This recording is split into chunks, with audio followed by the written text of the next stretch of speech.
Date of poll is 5th and counting is 8th, and 5th again we have very deliberately kept Wednesday, क्योंकि हम सोचते हैं सब दिल्ली वाले वोट करें, इसलिए इस बार भी महाराष्ट्र की तरह हमने इसको वेडनेसडे में रखा है. Entire election process after counting will be complete by 10th. नमस्कार, मैं रवीश कुमार. दिल्ली में मतदान 5 फरवरी को होगा और नतीजे 8 फरवरी को आ जाएंगे. दिल्ली को लेकर मुख्य चुनाव आयुक्त ने प्रेस कॉन्फ्रेंस बुलाई. पत्रकारों ने कई जरूरी सवाल किए, लेकिन दिल्ली की मतदाता सूची में नाम जोड़ने और काटने के आरोपों को लेकर अलग से किसी ने कोई सवाल नहीं पूछा.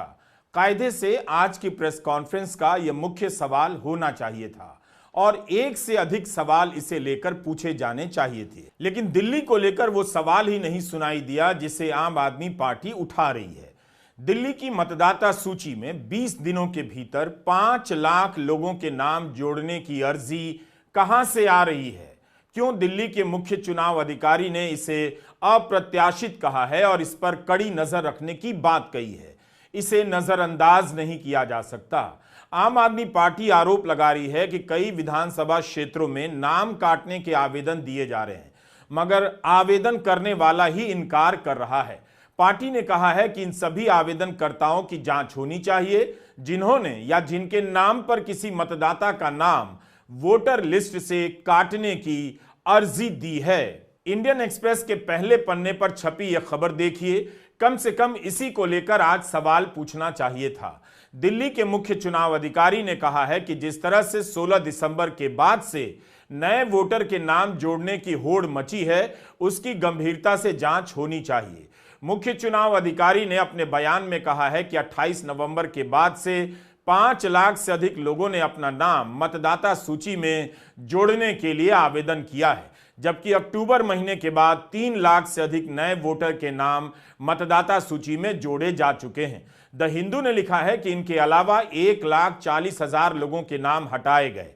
5 लाख आवेदन की बात पर चुनाव अधिकारी ने कहा यह अप्रत्याशित है. 28 नवंबर की अंतिम तारीख के बाद 5 लाख से अधिक वोटर का आवेदन करना हैरानी की बात है. जांच होनी चाहिए. तो ये साफ है कि गलत तरीके से वोट काटने की साजिश हो रही है. और इसका आंकड़ा देखिए, 6,167 जो वोट हैं, ये नई दिल्ली विधानसभा के कुल 5.77% वोट हैं. यानी 10% वोट को जोड़ना, 5.5% वोट को काटना, इतने में पूरे इलेक्शन में हेर फेर करने की साजिश. एक और आपको आंकड़ा बताती हूं.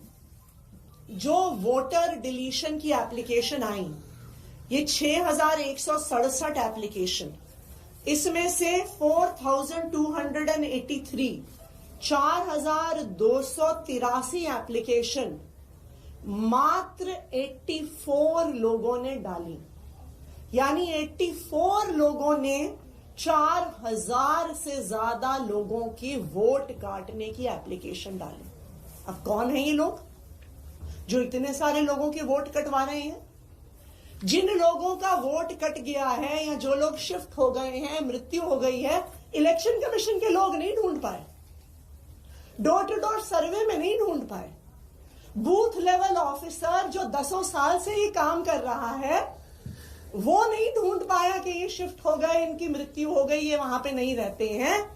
पर इन 84 लोगों ने, 84 लोगों ने, ऐसे हजारों लोग ढूंढ लिए वोट काटने के लिए. हर साल 1 जनवरी को एलिजिबल डेट मानकर एक सर्वे किया जाता है जिसको अक्टूबर में प्रारंभ होता है. ड्राफ्ट रोल की copy free of cost 2 copy her political party को दी जाती है. कहा जाता है ये ड्राफ्ट रोल है, अब जो नए लोग वोटर बनना चाहते हैं डिलीट होंगे, उसकी प्रक्रिया चलेगी. हर स्टेज पे हम आपको खबर करेंगे. हर स्टेज पे कोई भी ऑब्जेक्शन हो तो हमें बताइए. Please allow your appoint your BLA, let him go. हर विलेज में, हर पोलिंग स्टेशन पर जो भी ड्राफ्ट रोल है और जो ऑब्जेक्शंस हैं उनकी कॉपी पब्लिश की जाती है, सफिशिएंट अपॉर्चुनिटी दी जाती है।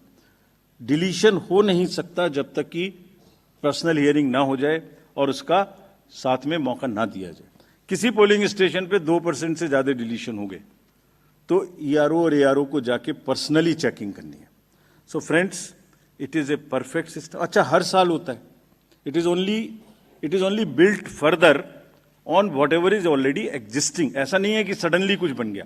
और आप सोच के देखिए, जहां एक एक वोट की लड़ाई होती है, वहां पर किसी पोलिंग स्टेशन से या किसी कॉन्स्टिट्यूएंसी से आप लगातार 10,000, 20,000, 50,000 जैसे बोल दिया जाता है सडनली, ऐसे नाम काट दीजिए, तो वहां तो क्या सिचुएशन होने वाली है आप सब लोग जानते हैं। और दूसरी बात, अगर किसी वजह से मान लिया 1% हो गया, तो जो जब आज 5 जनवरी से लेके अक्टूबर तक का टाइम है, उसके बीच में फॉर्म्स क्यों नहीं भरे जाते कि ये डिलीट कर दिया जाए या इसको नया जोड़ दिया जाए? Only at the time of elections, when it is happening in that particular state, these kind of issues are raised. These is absolutely impossible. किसी BLO के द्वारा अगर कोई भी 1-2 नाम इधर उधर हो गया, उसको करेक्ट करने के सफिशिएंट मौके हैं, और अगर ऐसी सूचना कोई हमारे सामने आती है तो we'll take action also against them. यह बयान हमने इसलिए दिखाया ताकि मतदाता सूची को लेकर मुख्य चुनाव आयुक्त का पक्ष आ जाए और इसी के साथ आप चुनावी प्रक्रिया के एक बेहद जरूरी चरण के बारे में जान सकें। लेकिन हैरानी की बात है कि मुख्य चुनाव आयुक्त की प्रेस कॉन्फ्रेंस में किसी भी पत्रकार ने यह सवाल नहीं पूछा कि आम आदमी पार्टी दिल्ली को लेकर लगातार आरोप लगा रही है कि मतदाता सूची में नाम कटवाने के आवेदन संदिग्ध तरीके से दिए जा रहे हैं। किसी ने यह सवाल क्यों नहीं पूछा कि दिल्ली के ही मुख्य चुनाव अधिकारी ने 20 दिन में 5 लाख लोगों के नाम जोड़ने के आवेदन को अप्रत्याशित बताया है, जांच करने की बात कही है। क्या यह हैरानी की बात नहीं कि दिल्ली चुनाव पर प्रेस कॉन्फ्रेंस हो रही है और दिल्ली को लेकर जो आरोप लगे हैं उस पर किसी ने सवाल नहीं पूछा? हमें उम्मीद थी कि इस पर जवाब आएगा और आम आदमी पार्टी ने जो भी आरोप लगाए हैं उस पर विस्तार से मुख्य चुनाव आयुक्त कुछ कहेंगे। आम आदमी पार्टी ने एक दिन पहले 6 जनवरी को प्रेस कॉन्फ्रेंस कर आरोप लगाए थे कि नई दिल्ली विधानसभा क्षेत्र में 10,000 लोगों के नाम जोड़ने के लिए जो आवेदन आए हैं वो संदिग्ध हैं। 5 जनवरी को जैसे ही चुनाव आयोग ने दिल्ली की मतदाता सूची जारी की, उसके अगले दिन आम आदमी पार्टी ने प्रेस कॉन्फ्रेंस की। कम से कम इन सवालों को लेकर 7 जनवरी की प्रेस कॉन्फ्रेंस में पत्रकारों को मुख्य चुनाव आयुक्त से पूछना चाहिए था। नई दिल्ली विधानसभा में एक बहुत बड़े स्तर पर एक वोटर स्कैम देश के सामने आया है। मैं आपको कुछ आंकड़े बताना चाहूंगी कि किस तरह से वोटों का एक बहुत बड़ा घोटाला नई दिल्ली विधानसभा में हो रहा है। देश भर में, जैसे हम जानते हैं, हर साल एक समरी रिवीजन होता है, एक इलेक्टोरल रोल बनता है। क्यों? इस बात को जांचने के लिए कि किसी की मृत्यु तो नहीं हो गई, कोई एक शहर छोड़ के दूसरे शहर में तो नहीं चला गया, कोई एक इलाका छोड़ के दूसरे इलाके में तो नहीं चला गया। पूरी वोटर लिस्ट की एक रिवीजन होती है। ये वोटर लिस्ट की रिवीजन 29 नवंबर तक दिल्ली में चली, जहां पूरी एक मशीनरी इलेक्शन कमीशन की गली गली में गई, मोहल्ले मोहल्ले में गई, देखने के लिए कि किसी की मृत्यु तो नहीं हुई, कोई शिफ्ट तो नहीं हुआ। और वोटर समरी रिवीजन के बाद अचानक से नई दिल्ली विधानसभा में हजारों एप्लीकेशन वोटर डिलीशन की आ जाती हैं कि किसी की मृत्यु हो गई, कोई शिफ्ट हो गया, कोई वहां पे रहता नहीं है। दूसरी ओर वोटर डिलीशन के अलावा समरी रिवीजन खत्म होने के बाद हजारों एप्लीकेशन नए वोटर जोड़ने की आ गई। अगर आप आंकड़े देखिए तो नई दिल्ली विधानसभा, जिसमें तकरीबन 1 लाख वोटर हैं, इस 1 लाख वोटर की विधानसभा में 15 दिसंबर और 2 जनवरी के बीच में 10,500 वोटर्स की एडिशन की एप्लीकेशन आ गई। 1 लाख वोटर और उसमें 10,000 अगर हम नए वोटर जोड़ दें तो ये जो नए वोटर जुड़े हैं ये तो पूरे चुनाव को उलट पलट कर देंगे। यानी 10% एक्स्ट्रा वोटर जोड़ने की एप्लीकेशन 15 दिसंबर और 2 जनवरी के बीच में आई। और आप कुछ डेट्स देखेंगे तो आपको अचंभा होगा। 24 दिसंबर को 1103 एप्लीकेशन आई, 25 दिसंबर को 982 एप्लीकेशन आई, 27 दिसंबर को 547 एप्लीकेशन आई, 29 दिसंबर को 734 एप्लीकेशन आई, 30 दिसंबर को 779 एप्लीकेशन आई। यानी हर रोज 800, 900, 1000 एप्लीकेशन वोटर जुड़ने की। ये लोग समरी रिवीजन के समय कहां थे? अगर 29 नवंबर तक पूरी इलेक्शन मशीनरी एक एक गली एक एक मोहल्ले में जा रही थी तो 29 नवंबर और 15 दिसंबर के बीच में ये 10,000 लोग कहां से आ गए? इससे ये साफ है कि गलत तरीके से वोटर जोड़ने की साजिश हो रही है। अगर इन आरोपों पर जवाब आता तो हमारे लिए भी अच्छा होता, इसलिए इन आरोपों को दर्ज करना जरूरी है कि आरोप क्या लगाए गए। 1 लाख की वोटर की विधानसभा है नई दिल्ली। 10,000 मतदाता अपना नाम जोड़ने का आवेदन करते हैं। क्या यह सामान्य बात है? क्या आम आदमी पार्टी ने झूठे आरोप लगाए हैं? किसी भी पत्रकार ने सवाल ही नहीं किया। हमने गिना कि मुख्य चुनाव आयुक्त ने जब अपनी बात पूरी कर ली तब उसके बाद कितने सवाल पूछे गए और किस किस तरह के सवाल पूछे गए। ये सवाल कहीं से कमजोर नहीं बल्कि जरूरी हैं। लेकिन दिल्ली में वोटर लिस्ट को लेकर आम आदमी पार्टी जो आरोप लगा रही है, जो सवाल उठ रहे हैं, उस पर भी तो सवाल पूछना चाहिए था। आप इसका वीडियो मोन्टाज देखिए सारे सवालों का। हाल में ही आपने चुनाव आयोग ने कंडक्ट ऑफ इलेक्शंस रूल्स में काफ़ी बदलाव किए हैं और मेरा इससे सवाल यही है कि आखिर इसकी आवश्यकता आपको क्यों पड़ी? क्योंकि जो पॉलिटिकल पार्टीज हैं, खासतौर पे जो विपक्ष है या जो दूसरे दल हैं, वो ये कह रहे हैं कि पारदर्शिता का डर था, इस वजह से चुनाव आयोग ने फैसला किया है। आपकी इंटीग्रिटी पे सीधे तौर पर जो है सवाल उठाया जा रहा है। सर, एक छोटा सा सवाल और है। मध्य प्रदेश में जो अभी नतीजे आए हैं उसको लेके कांग्रेस पार्टी और दूसरे जो सहयोगी दल हैं उन्होंने आरोप लगाया कि जो वोटर लिस्ट में जो बदलाव हुआ था, जो मत जोड़े गए थे और जहां जोड़े गए थे वहां पे भारतीय जनता पार्टी को ज्यादा फायदा हुआ, कांग्रेस को, दूसरे दलों को नुकसान हुआ। क्या कहेंगे इस पर? जहां राज्यसभा की सीटें जिन राज्यों में ज्यादा होती है वहां सबसे ज्यादा आरोप प्रत्यारोप लगते हैं इलेक्शन कमीशन पर।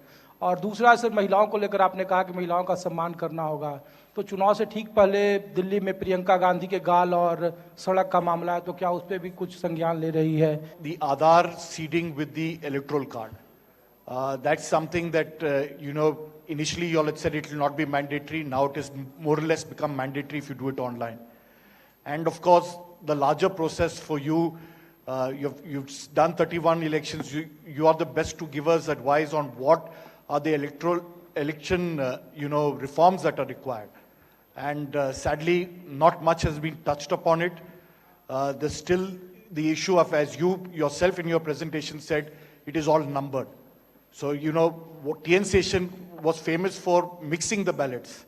In the EVMs, you can't mix. You still can identify. And that does not help a free and fair election. Freebies जो है वो बहुत ज़्यादा बढ़ती जा रही हैं। हर पॉलिटिकल पार्टी कोई ना कोई रोज आके एक नया फ्रीबी की बात करती है। क्या आपको लगता है कि लेवल प्लेइंग फील्ड नहीं बनता फ्रीबीज से, और क्या आप कोई कदम उठाएंगे फ्रीबीज को कर्व करने के लिए? My question is about the counting day. On the day of counting, the standing practice is to start with the postal ballots. But in some cases, it has been noticed that at the local level, the polling officer takes it at the fact end. Not in all cases, but in some cases. So that violates the spirit of fairness. Nowhere. No, I'm Nowhere. sure that Please tell us an by example. order. No, I'm just asking. By order that you will stand by that practice. Yes, And and there is no violation. okay. And second question. Any place All right. where it has not been All started, right. tell us. Okay. Second question is. So one by one, Sir, we will have one. second question is that on the 1st of February, the union government will be presenting its budget, whereas just 4 days later, the Delhi polling is scheduled. So don't you think the ruling party at the center will be at an advantageous position against the other stakeholders? दो सवाल हैं। आपने press conference की शुरुआत आपने जब चुनाव आयोग ज्वाइन किया था उसके बाद के चुनावों के बारे में जानकारी और शंकाएं जो विपक्ष उठा रहे, विपक्ष जाहिर सी बात है बहुत सारे मसले पे आपके पास सबूत नहीं रख पाता, लेकिन विपक्ष के लोगों से जब हमारी बातचीत होती है उनका कहना है कि हाल के वर्षों में चुनाव आयोग का जो एक्शन है वो कन्फ्रंटेशन का हो गया है, रिसेप्टिव नहीं है, ये उनकी शिकायत है। बाकी शिकायतों को अगर अलग भी रख दे। दूसरा मेरा सवाल है, एक देश एक चुनाव को लेकर, एक देश एक चुनाव के लिए क्या आप तैयार हैं, और अगर आप तैयार हैं कि नहीं तो उस पर किस तरह से लॉजिस्टिक सपोर्ट है आपके पास, और क्या आपके पास एक देश एक चुनाव का जो 5 साल में एक बार चुनाव की बात की गई है, क्योंकि पहले चुनाव आयोग में चर्चा हुई कि 1 साल एक चुनाव पे भी बात हुई है, कई बार इस मुद्दे पे जब चर्चा हुई है, तो क्या आप दूसरा विकल्प भी, क्योंकि संसद में अगर चुनाव आयोग से पूछा जाएगा तो इस बारे में कोई दूसरा विकल्प भी देंगे संसद के सामने जो कमेटी बनी है? आपने हालांकि ये जानकारी दे दी है कि शाम को 6 बजे से लेकर के 12 बजे तक वोटिंग प्रतिशत क्यों बढ़ता है, लेकिन राजनीतिक दलों का ये कहना है कि पहले भी तो हमारे पास में आंकड़े आते थे, तब इस तरीके का नहीं होता था, अब अचानक क्यों हो रहा है? तो उनकी शिकायत इस चीज को लेकर के कि पहले ऐसा नहीं होता था, अब क्यों हो रहा है? एएनआई ने सबसे जरूरी सवाल पूछा कि मुख्य चुनाव आयुक्त का रिटायरमेंट के बाद प्लान क्या है। मुख्य चुनाव आयुक्त ने एक शेर पढ़ा, क्या उन्होंने इशारे में आम आदमी पार्टी के लगाए आरोपों पर कुछ कहा? यह तो बहुत ही गलत बात है। सवाल पूछा जाना चाहिए था और जवाब विस्तार से आना चाहिए था, बजाय शेरो शायरी के। अब उन्हें ही बताना चाहिए दूसरी प्रेस कॉन्फ्रेंस में कि ये झूठ के गुब्बारे कौन उड़ा रहा है, उनके शेर का इशारा किसकी तरफ है। आरोपों और इल्जामात का दौर चले कोई गिला नहीं, आरोप और इल्जामात का दौर चले कोई गिला नहीं, झूठ के गुब्बारों को बुलंदी मिले कोई शिकवा नहीं। हर परिणाम में प्रमाण देते हैं पर वो बिना सबूत शक की नई दुनिया रौनक करते हैं, और शक का इलाज तो हकीम लुकमान के पास भी नहीं।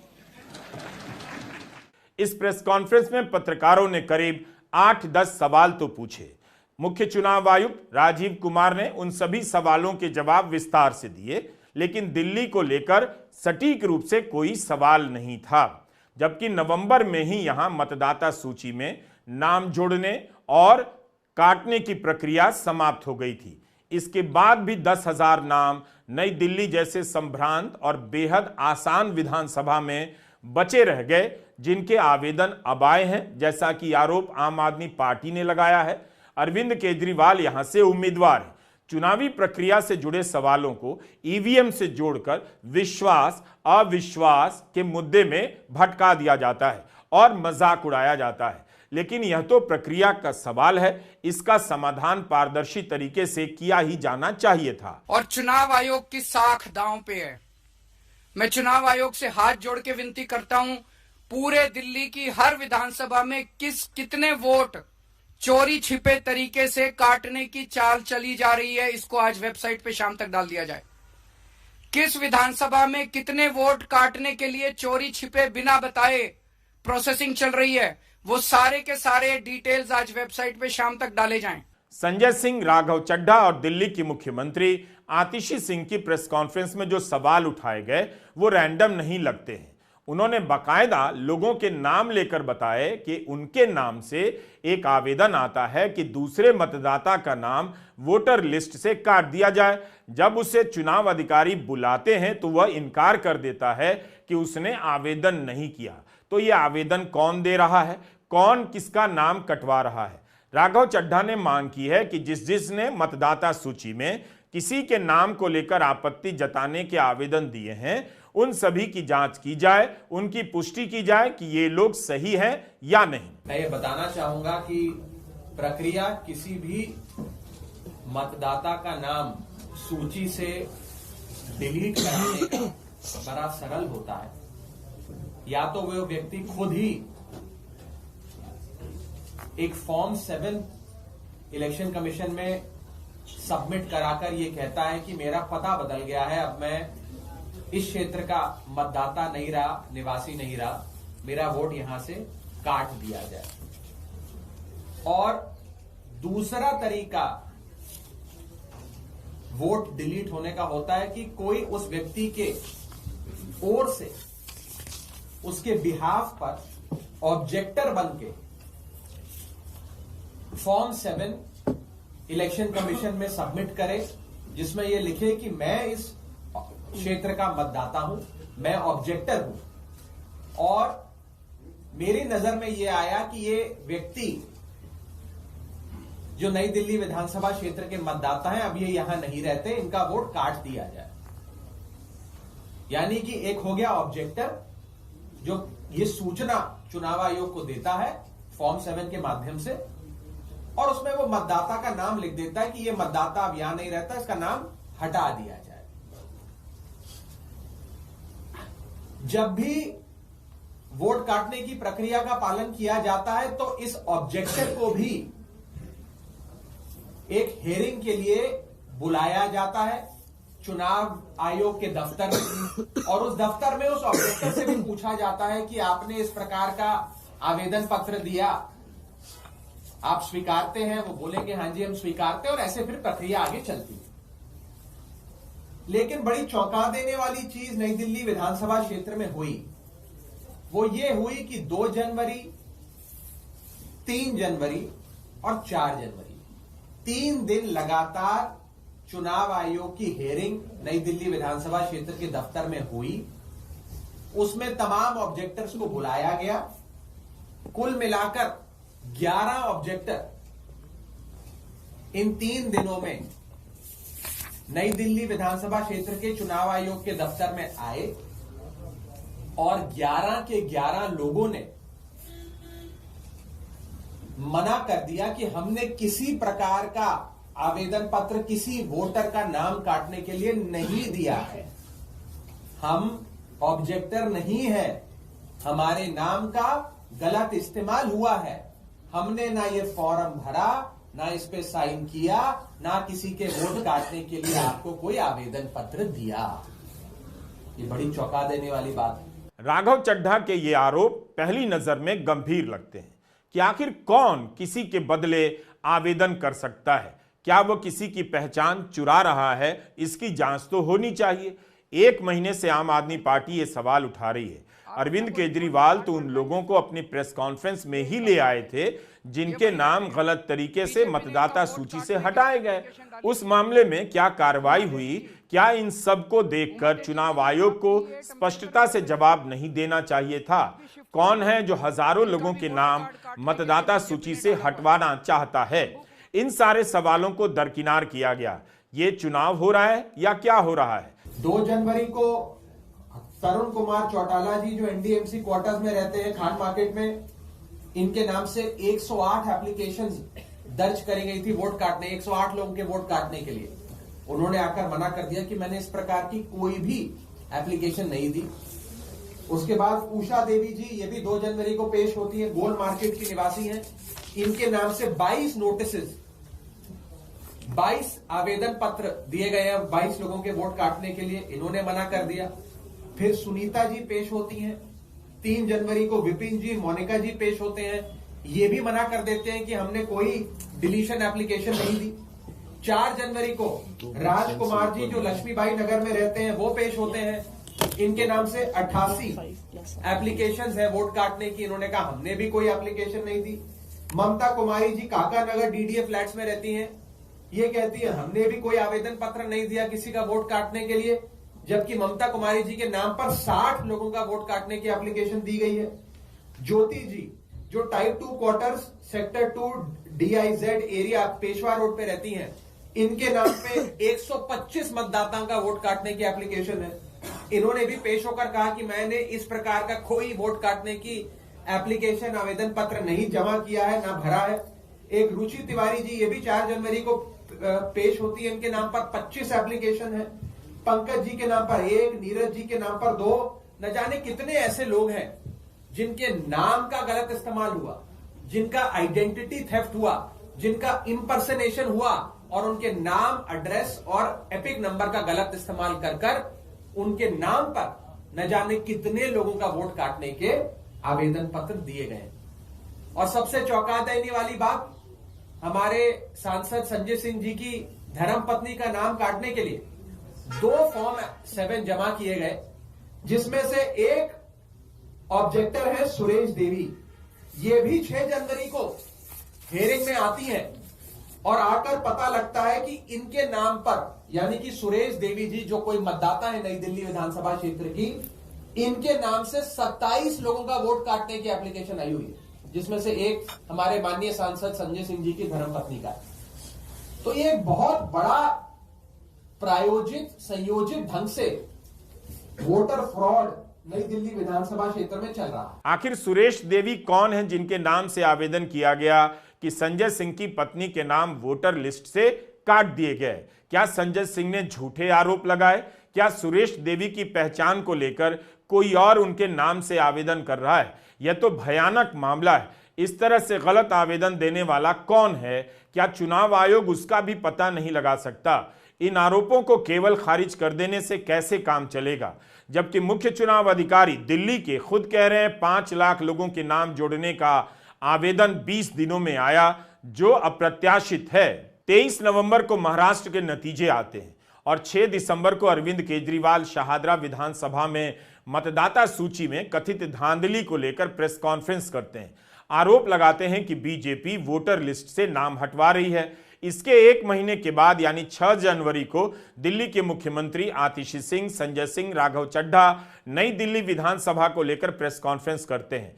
बीजेपी कहती है आम आदमी पार्टी हताशा में कर रही है क्योंकि उसे पता है वह चुनाव हार रही है। संजय जी, क्या आप लोगों को डर लग रहा है क्या कि अरविंद केजरीवाल जी चुनाव हार भी सकते हैं? जिस तरह ये बड़ी अजीब सवाल पूछा आपने।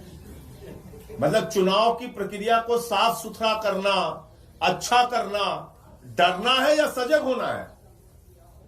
मतलब चुनावी घोटाले को रोकने के लिए प्रयास करने का मतलब है कि आम आदमी पार्टी एक सजग, सतर्क, लोकतंत्र के प्रति आस्थावान पार्टी है। मेरा सवाल इसलिए था कि तो हम इस चुनावी प्रक्रिया को साफ सुथरा चाहते हैं। मैं इसलिए कह रहा हूँ, आप लोग कह रहे हैं कि 15% वोट इधर उधर हो जाएगा तो परिणाम में सीधा परिलक्षित होगा। इस हिसाब 15% वोट का हेरफेर कर रही है भारतीय जनता पार्टी इस चुनावी घोटाले के माध्यम से, वो हमने आपको बताने का प्रयास किया। हरियाणा और महाराष्ट्र के चुनावों को देखते हुए आम आदमी पार्टी ने अपने नेताओं और कार्यकर्ताओं को मुस्तैद कर दिया।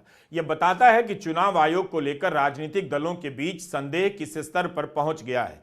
इसका कारण यह भी है कि पिछले कई चुनावों में फॉर्म 17C मतदाता सूची मतदान समाप्त होने के बाद वोट प्रतिशत में अप्रत्याशित वृद्धि को लेकर गंभीर सवाल उठे। इसका सबसे बड़ा कारण महाराष्ट्र है, जहां चुनाव के बाद मतदाता सूची में नए नामों को जोड़ने और हटाने को लेकर विपक्ष की आंख देर से खुली। सवाल उठा, महाराष्ट्र में लोकसभा चुनावों की मतदाता सूची में 9 करोड़ 28 लाख मतदाताओं के नाम थे, मगर विधानसभा चुनाव में यह संख्या बढ़कर 9 करोड़ 77 लाख हो गई। यानी लोकसभा से लेकर विधानसभा के बीच करीब 50 लाख नए नाम मतदाता सूची में जोड़े गए। लोकसभा के मुकाबले विधानसभा में वोट देने वालों की संख्या में 75 लाख की बढ़ोतरी देखी गई। महाराष्ट्र में लोकसभा और विधानसभा के चुनाव में कुछ महीने का अंतर था, लेकिन 50 लाख नए मतदाता कहां से आ गए, इसे लेकर विपक्ष ने सवाल उठाया। लोग पूछने लगे कि लोकसभा की तुलना में विधानसभा में इतने वोटर कहां से आए। जवाब में आयोग ने कहा कि नए मतदाताओं को जोड़ने के लिए आयोग द्वारा किए गए प्रयासों के चलते यह बढ़ोतरी हुई है और राजनीतिक पार्टियों ने भी लोगों को वोट डालने के लिए प्रोत्साहित किया है। क्या आयोग का यह जवाब संतुष्ट करने वाला है? महाराष्ट्र में नतीजों से 1 महीना पहले राज्य के मुख्य चुनाव अधिकारी एस चोकलिंगम का बयान आता है। 16 अक्टूबर 2024 को चोकलिंगम कहते हैं 2019 के विधानसभा चुनाव के मुकाबले अक्टूबर 2024 में राज्य में कुल मतदाताओं की संख्या 70 लाख बढ़ गई है। तब उन्होंने बताया कि महाराष्ट्र में मतदाताओं की कुल संख्या 9 करोड़ 63 लाख है। 16 अक्टूबर की इस खबर को ध्यान में रखिए और अब देखिए 20 नवंबर को महाराष्ट्र में विधानसभा के लिए वोट डाले जाते हैं। वोटर लिस्ट में 9 करोड़ 77 लाख लोगों के नाम थे। क्या एक महीने के भीतर 14 लाख लोग मतदाता सूची में शामिल हो गए? महाराष्ट्र के मुख्य चुनाव अधिकारी एस चोक्कलिंगम के बयान के अनुसार ही राज्य में 60 महीने में 70 लाख नए नाम जोड़े गए, यानी हर महीने औसतन 1,17,000। लेकिन 16 अक्टूबर की उनकी प्रेस कॉन्फ्रेंस और अंतिम सूची में तो 14,23,000 का अंतर है। 14 लाख मतदाता एक महीने के भीतर जोड़ लिए गए। जाहिर है विपक्ष को संदेह करना था, मगर चुनाव आयोग ने अपनी प्रक्रिया को विश्वसनीय और भरोसेमंद बताया है। यह भी सवाल उठा कि मतदान के दिन शाम 5 से रात 11:15 बजे के बीच वोटर टर्नआउट कैसे बढ़ गया। इस पर आयोग ने कहा यह सामान्य प्रक्रिया है। यह भी कहा कि इस तरह से वोटर टर्नआउट में बदलाव किया जाना असंभव है, क्योंकि जिस फॉर्म 17C में वोटर टर्नआउट की जानकारी होती है वो चुनाव खत्म होने पर हर पार्टी के एजेंट को दे दिया जाता है। लेकिन पूर्व मुख्य चुनाव आयुक्त SY कुरैशी ने कहा ऐसा होना चिंताजनक है, क्योंकि आंकड़े तो साथ के साथ अपडेट किए जाते हैं, इसलिए अगले दिन यह डेटा कैसे बदल सकता है मैं समझ नहीं पा रहा। द वायर पर अपने लेख में परकला प्रभाकर ने लिखा था, वीडियोग्राफी रिकॉर्डिंग देखकर आराम से पता किया जा सकता है कि मतदान केंद्रों में 5 बजे के बाद कितने मतदाता मौजूद थे। लेकिन अब तो चुनाव आयोग ने नियम ही बदल दिया और वीडियोग्राफी फुटेज सार्वजनिक रूप से उपलब्ध नहीं हो पाएगा। इस पर भी राजीव कुमार ने विस्तार से बताया। Every candidate of A legislative assembly by the end of the day collects form 17C from his polling agents and knows exactly on which booth how much has been votes have been cast. कहीं तो एक एक दो महीना counting नहीं हो पा रही और हमसे क्या पूछा जा रहा है कि आपने 6 बजे के बदले 11:15 बजे तक 8% बढ़ा दिया। अरे भाई वो 7 साढ़े 7 बजे सारी मशीन को लेके बूथ से उठ के काउंटिंग डिपॉजिट सेंटर में आएगा, प्रिजाइडिंग ऑफिसर मशीन जमा करेगा और 7:30 बजे के बाद 8 बजे के बाद जैसे जैसे वो लौटेगा फिर से voter turnout app which is not a statutory document उसको ठीक करना शुरू करेगा। 11 सवा 11 बजे तक हमने जनरल इलेक्शन 24 के बाद, जिससे कंफ्यूजन ना रहे, 11:30 बजे 11:45 बजे रात को फिर एक रिलीज करना शुरू किया प्रेस का, ताकि ये भी ना रहे कि अगले दिन क्या हुआ, पहले दिन क्यों नहीं बताया। हमने उस दिन रात को करना शुरू किया। अब कहा जा रहा है कि 6 बजे बता दीजिए।